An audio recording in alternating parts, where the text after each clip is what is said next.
Sí. Muy buenas noches, muchas gracias en verdad por acompañarnos un sábado más en Visto Bueno Televisión. ¿Se acuerda usted de Agustín Carstens hablando de que cuando Estados Unidos le daba pulmonía, a México ahora le daba un catarrito? Y así nos fue. 6 millones de pobres después y con una caída histórica, quedó demostrado que México está fuertemente aún vinculado a la economía de los Estados Unidos. Y hoy, particularmente como fecha límite, el 2 de agosto, los Estados Unidos se enfrentan una fecha fundamental, clave para saber si nos vamos a una nueva recesión, a una crisis, o se salva el entuerto en el que nos tienen metidos republicanos y demócratas en el Capitolio, que sí parece muy lejos en Washington, pero créanme, es un tema que repercute en el indicador más importante, que es nuestro bolsillo. Para platicar de este tema interesante, fundamental, me acompañan en la mesa, como siempre, Carmen Larrieta, buenas noches. Hola, Pepe, buenas noches. Roberto Rico, ¿cómo estás? Muy bien, Pepe, muy buenas noches, Carmen. Hola. Señor. Gracias, Roberto. Gerardo, como siempre, gracias por acompañarnos. Muy buenas noches. Hoy vamos a platicar, Carmen, insisto, de este tema que nos convoca y nos invita a reflexionar. Yo creo que la frase de Carsten quedó ya en el imaginario colectivo, pero sobre todo alerta. Yo creo que ha sido sano que el presidente de la República y el secretario de Hacienda ya hayan aceptado que, bueno, si llega a suceder el hecho de que los Estados Unidos no suban el techo de endeudamiento el próximo 2 de agosto, pues evidentemente México es un eslabón de la cadena económica norteamericana y pues nos arrastraría fuertemente. ¿Cómo lo ven? ¿Qué repercusiones tiene la coyuntura norteamericana en estos momentos, que no han sido, además, Roberto, particularmente favorecedores para la economía nacional en términos de ingreso familiar, en términos de empleo, y de una economía que, si bien se recupera del enorme bache de 2008-2009, no crece al ritmo que todos nosotros esperaríamos? Bueno, primero habría que analizar cuál es el escenario interno que tenemos como país. No debemos de olvidar que el pasado día 15 de julio, el Instituto Nacional de Estadística, Geografía e Informática publicó los resultados de la Encuesta Nacional de Ingresos y Gastos de los Hogares 2010, que donde, bueno, a pesar de la supuesta recuperación económica que vivimos los mexicanos, las cifras que presentaba la encuesta pues eran bastante desoladoras al final de cuentas, ¿no? Nada compensó al final de cuentas la caída de ingreso que tenían las familias mexicanas. El ingreso promedio de los hogares cayó en algo así cercano al 12.3%, más o menos 36,000 pesos trimestrales. ¿Qué representa esto? Que el ingreso promedio por familia dejó de percibir alrededor de 12,000 pesos de manera de forma mensual, inferior lógicamente a los niveles que tenemos de clase media baja, que ya debiéramos de haber consolidado. Pero bueno, a todo esto, y tú entrabas en la dinámica de la discusión de la mesa, que al momento de que, por ejemplo, de que no se tomaron las medidas necesarias como país para poder enfrentar los riesgos de la crisis que vivimos en 2008-2009, al momento de que se estaba tratando de opinar sobre el tema de quiénes sucederían a Dominique Strauss-Kahn en el Fondo Monetario Internacional, la revista The Economist dijo que entre algunas debilidades que tenía Agustín Carstens para poder asumir el cargo de presidente del Fondo Monetario Internacional, el hoy gobernador del Banco de México había subestimado la magnitud de la crisis de 2008, de 2009, y el famoso catarrito que no había hecho suficiente y que no había hecho suficiente Agustín Carstens para poder enfrentar con medidas cíclicas el efecto de la caída que tuvimos en la economía mexicana en el año de 2009, y que lógicamente fue una de las más elevadas y que representó algo por ahí del 6%, comparable a otros países grandes como Rusia o pequeños como las repúblicas bálticas en esta situación. Entonces, hoy, sin duda, el escenario que tenemos en México de la caída del ingreso por familias, per cápita, sin duda alguna pone en muchísimo riesgo y nos muestra muy débiles o muy endebles frente a una crisis que pudiera estarse magnificando o que se estuviera consolidando en el plano económico de los Estados Unidos de Norteamérica, que mucho deriva de la capacidad de pago de solventar, o sea que Estados Unidos en estos momentos no tiene la capacidad financiera para solventar los pagos. Y si el Capitolio, si el Congreso, si la Cámara de Legisladores en los Estados Unidos no aprueban una medida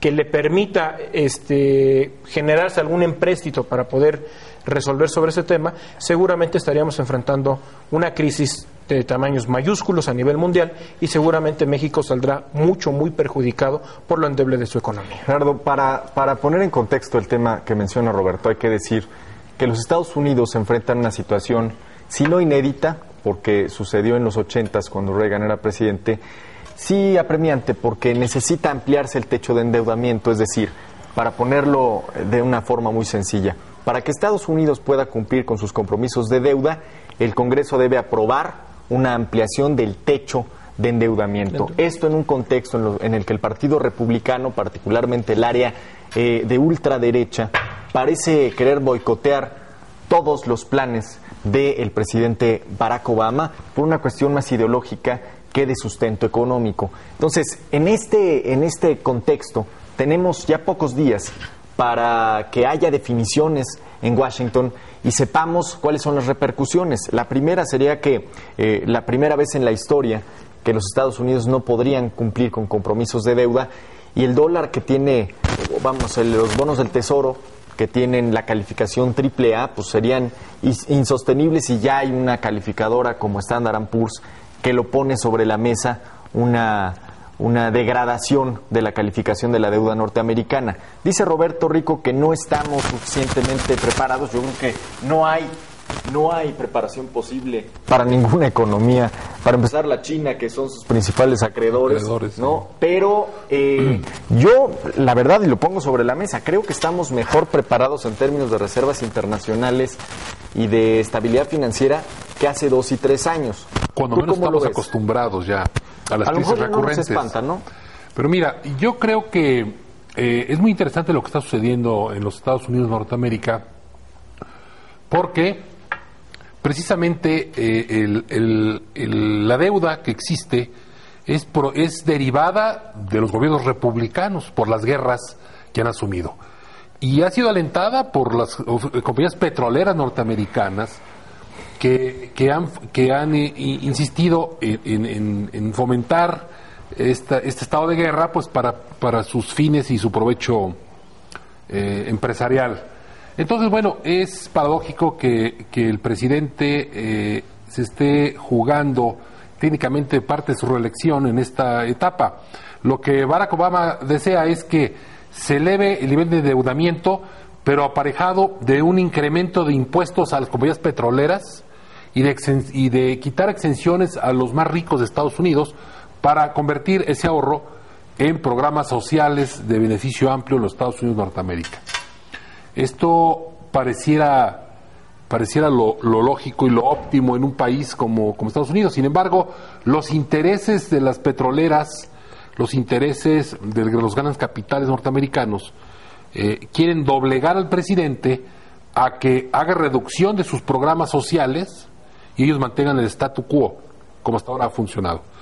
Yo he escuchado que el presidente tiene varias haces bajo la manga para evitar esta situación de llegar a este extremo.